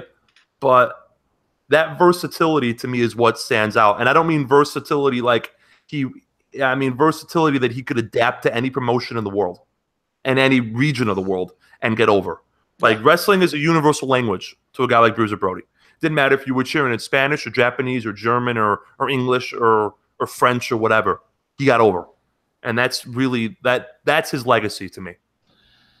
That I would like to think that would be his dominant legacy. I really do. And that's the legacy he deserves to have. I think with Brody in particular, the one thing that kind of puts a cloud over his legacy, and this is no fault really of his own outside of his mercurial personality and whatever that role that might have played, but the controversy and the conspiracy around his murder, it creates this unfortunate byproduct where not only was his life cut short needlessly, not only was it, an indictment on the seedy nature of wrestling in that era and how just, untimely it was. It robbed us of seeing what Brody could have done in the 90s when his style became so popular. Brody was an outlier in his era, and that's what made him such a star. But he would have been right at home in the 90s, whether in Japan, whether in ECW. We got robbed of seeing Brody in his true element, I think. Mm-hmm. And there is a certain aura of loss when it comes to Brody. Brody's murder occurs at a time when Brody should have been one of the biggest stars in wrestling. It is never resolved legally. His murderer walked free. And so there's no justice for Brody in his death. And honestly, and this is so far down on the list when you're talking about the loss of a human life, but the Puerto Rican wrestling scene never really recovered from that, because all of the American wrestlers that were turning Puerto Rico into the Western Hemisphere version of Japan, they never went back. Nope. You lost an entire generation of Puerto Rican talent. You lost a marketplace that was becoming a cultural identity, developing a cultural identity within the world of pro wrestling. That never recovered. You're not only talking about the loss of human life and the loss of, an entire generation of wrestling talent, but you're talking about, stunting the growth of an entire country's wrestling scene here. Yep. You're talking about what happened. You're also talking about losing respect. People lost respect because of the controversy. What was done? They lost respect for the judicial system in Puerto Rico. Yeah, they lost respect, and the thing about it is that they lost wrestlers lost respect for Carlos Colon. Yep, the Colon family. Yeah, he owned WWC, the World Wrestling Council. Still does. His family still does, but it's nothing like it once was. And It's just a spot. It's just a spot on the wall. Maybe I'm being a little too grandiose, but I really feel that Brody's death, when it was, marked the end of the territory era.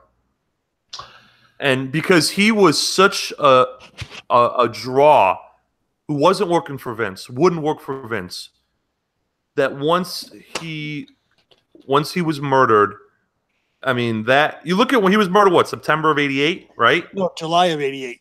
July of '88. And like, I mean, a year later, the territories were done. Crockett became WCW in 1990, right? So that was it. Like, you lose that draw on the indies and the territories. It's, again, pales in comparison to a son growing up without his father and a wife growing up without her husband. But it seems to be like that. Not only his death was the death of that entire era. It was a domino. His death was the beginning of the domino effect. The territory started to fall. He was, that last outlaw mentality that Brody had, where he could go and do as he pleased, because no promoter or promotion was bigger than the business, and Brody lived by that mantra. And Brody's death deprived that generation of its most prominent voice. And you're right. I mean, the territories were already starting to disappear, but it accelerates after Brody's death. You lose Crockett. You lose Championship Wrestling from Florida. You lose Mid-South. You lose World Class. You lose the AWA in 1990. Houston right behind. Portland right behind. Yeah. Like I said, it's all right there. It was a domino effect. It just started going downhill. The Brody's death was the first domino to fall. Yeah, I think that's not fitting, but I think that's a proper legacy for the guy. You know, that an entire way of life ended an entire way of life ended in a locker room bathroom in Puerto Rico. Like it died with him. It died with him. Yeah. Like it's just. Yep. And that's the duality of Brody, because we recognize the greatness of Brody, but the tragedy can't be understated. Nope. His family lost, a father, a husband. The wrestling business lost a great wrestler, a great wrestler. voice. Yeah, I mean, that is. And in the wrestling world, lost more because they lost the wrestler and the voice, but they also lost the diversity and the difference of all the territories. The wrestling world lost a lot then. If you weren't able to see it, if you weren't around to see wrestling in the 80s or in the early 90s. The network has a lot of good stuff. Yeah.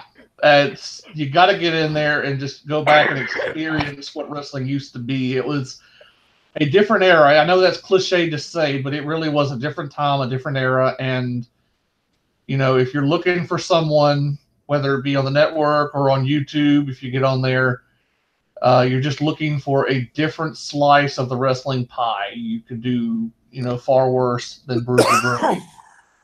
Some legendary matches, some legendary feuds, legendary stories, whether it's the story with Luger or the time that Danny Hodge made poor Brody squeal for his life. We didn't even get into that. And, the legends of Brody and Hansen in Japan and what they meant to that country's wrestling scene. It's a truly remarkable career full of highs and lows, tragedy and triumph. Brody is so worthy of being our September inductee into the Connoisseurs of Wrestling Hall of Fame, and I'm glad that we had a chance tonight to talk about it, to just kind of lay out his career and, just give him props. He's not recognized today nearly as much as he should be. No. And I think that it would be amazing if, through this show and the work that other shows are doing at Cage Side Seats and beyond, just to bring that little slice of wrestling history, because it's a story that deserves to be told. Brody's story, even if it had a tragic ending, it needs to be told and it deserves to be told. And I'm glad that we had a chance to talk about it here tonight. Agreed. On that note, we are about to close up shop here for the evening. 2 hours of Brody talk. Can't do better than that on a Monday night. One last piece of business. I meant to do this at the start of the show. If you are watching this on Google Hangouts here on YouTube, you will notice the icon for our channel is different today. I actually noticed that the change did go through. The icon is of Lynn Byron, Japanese star. She was actually born in Hong Kong. Very prominent in Japanese wrestling scene over the last couple of years. She had a memorable feud with Asuka. Very, very good performer. She passed away in the last week due to cancer, I believe it was. Brain cancer.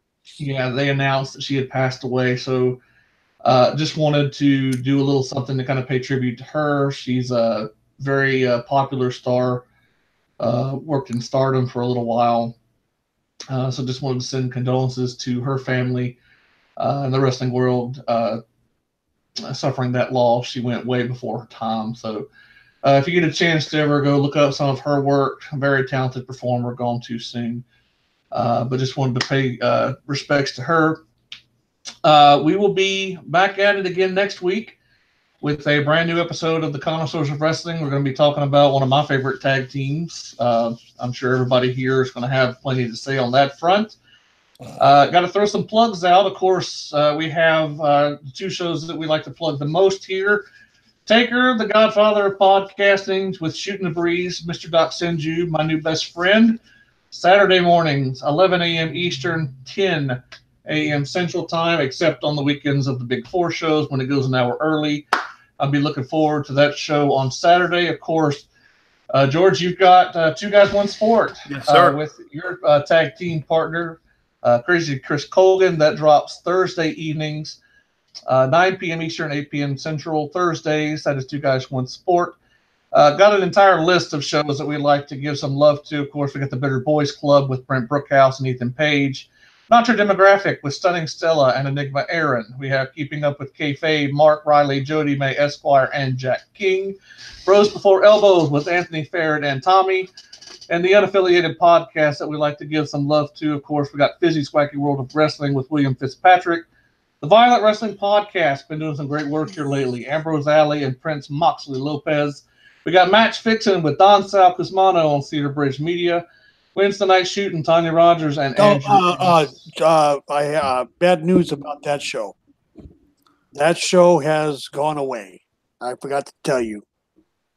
Wednesday Night Shooting has gone away. She'll be Tanya Rogers will be back with a new show. I don't know exactly when. We'll keep you informed. Tanya, call me. I'm available. Yeah, like I'm going to turn down working with Tanya Rogers. Ringside Geeks and For the Love of Wrestling with Miss Monroe and Company. I'm assuming that's still out there. Full Metal Matt, my good buddy with the Ruthless Aggression podcast. That drops on Friday evenings. Of course, Conrad and Bruce Pritchard have Something to Wrestle. Conrad Thompson and Tony Schiavone have What Happened When. Jason Solomon with the Solid Monster Sounds Off podcast. That drops Sunday afternoon. And I'm guessing Dennis Cowie has a podcast at some point. I've lost track of that. I don't know. We'll figure out on Dennis's front. That is the list as I have it. Sorry for the misinformation there on Tanya's show. That's again, okay. I forgot to tell you before the show started. Ambrose Alley. Oh, yeah, she's got her own show now, AA's Ramblings. Oh, that's right. AA's got the other show. I'm glad you caught that. So definitely give AA some love. She's had a rough bout a couple weeks ago, so glad to see that she's doing some shows here. Let's get some personal information out there. George, where can they find you during the week? I'm on Twitter at Giatsavis, G-A-T-S-A-V as in Victor E-S. My show's Twitter is at Two Guys One Sport, the number 2 and the number 1. And again, we are on Thursdays, 9 Eastern, 8 Central. LL, where can they find you during the week?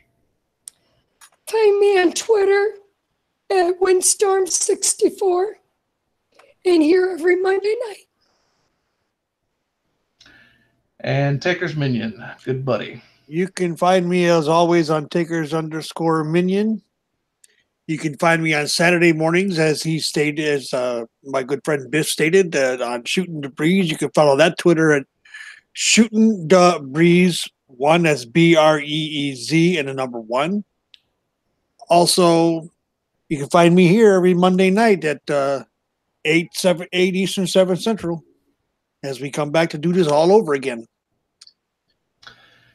And you can find me on the Twitter machine at Real Deal Biff. That's DILL like the pickle, for reasons that I can't really explain. I just kind of thought it sounded funny.